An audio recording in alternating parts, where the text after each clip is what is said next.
Okay, this is to show you that I am a tech hoarder. I like all forms of technology. Just some CCTV cameras. There's a nice MP3, just goes directly to MP3 audio recorder. Other stuff for my CCTV, which is of course not installed, it's just on display here. I've got various scanning devices for photos, for documents. This has been really handy. I've scanned about 1,000 documents with the Visioneer Road Warrior. Back here is just one of these listening devices so you can watch TV without bothering your partner. My cell phone get up. I love these speakers. They're nice and loud. Of course, they're not Bluetooth. That's the next step for me. But, I don't need Bluetooth speakers, really. I don't really have the need for it. And besides, you got to still plug them in someplace. So this is just a remote control power cord. So if you want to basically be able to turn stuff on and off from the remote control, I have that handy waiting to be installed for something. And some various motion alarm chimes. I like this one. It's a toolbox alarm. It also has a remote control in it.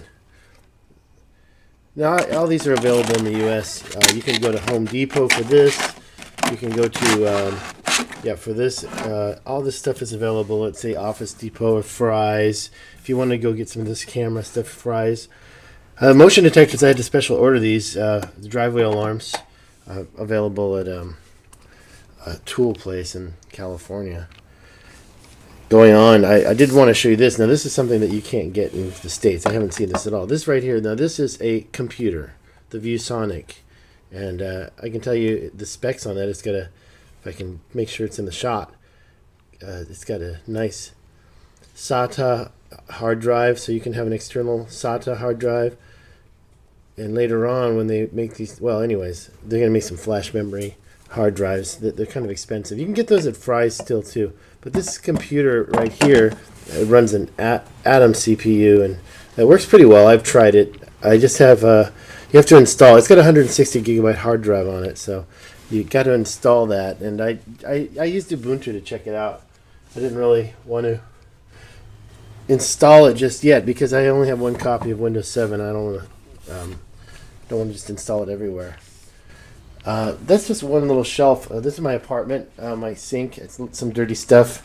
Everybody's got to have a set of remote, what do they call those things? Walkie-talkies. And I do think it's important to have walkie-talkies handy just in case there's some kind of emergency and you have no more cell phone access and you got to send somebody out into the streets. Then we've got what I haven't hooked up is this is a wireless. I'm going to hook it up to a computer. It's a wireless setup. This is the actual. It's a USB. Gosh, I really need to get this in the shot. Turn it over. Got a wireless USB, a wireless router adapter, and you need to have your nice magnetic base, and then you can put an antenna outside. And I've got various lengths of antennas, here, so you can see those. Bookbinder. You got to have a handy bookbinder just in case you need to publish some books. This is my big computer. I call it. It's just my favorite. I use boy, this camera. I'm gonna have to get used to that, huh? I use a wireless mouse and keyboard so I can watch movies and various other things that I've downloaded legally.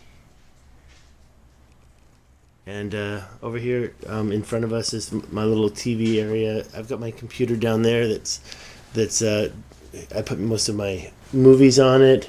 Got a projector just in case I want to put something on the wall. A laser printer, Samsung. It's pretty good. It's a duplex, and it serves me for making quick books. Having a little problem with the paper. I think the best thing to do is when you buy a printer, you don't ship it places. And let's see, I've got some other stuff over here. This is my full-size printer. It's really good at doing 11 by 17 sheets of paper. I really enjoy that. It's a jet spray. It's good, though. And, of course, what's out of commission right now is my laser printer, which I got really cheap. Of course, this toner doesn't go with that. I got some stuff stacked up on top of it right now. I'm not going to mess with that right now. And, of course, my other computer that I'm doing just video editing on. I just keep it tucked away. I got to get a proper desk for that. So anyways, as you can see, I really am a tech hoarder. Okay, and you know, I've got like this box of wires and crap and just all sorts of stuff that I should just throw it away because I don't use it at all, and it gets in the way after a while. See, this is my refrigerator, a little tiny thing. I don't really have a full-size refrigerator yet. That might happen later on down the line. And one thing that was essential for me was this nice Western-style oven, which I was going to ship one to here, but you know, they were expensive in the States too, and I figured I'll just find one here, and I finally did find one that's gas. I know you might not really be too impressed with it, but honestly, it's a real hard thing to find a Western-style gas-powered oven. So I had to have it, and it was kind of a buyer's remorse thing for a while. Then I started to use it, and I wasn't so remorseful. Just a bunch of other shelves and junk. I don't really want to show you all my junk. So I've shown you the majority of the technology in my apartment. Probably forgetting something, but I guess the key is that I want to let you know that I'm very interested in getting more and more technology. So let's try this video out. Let's upload it and see what the world thinks. Okay.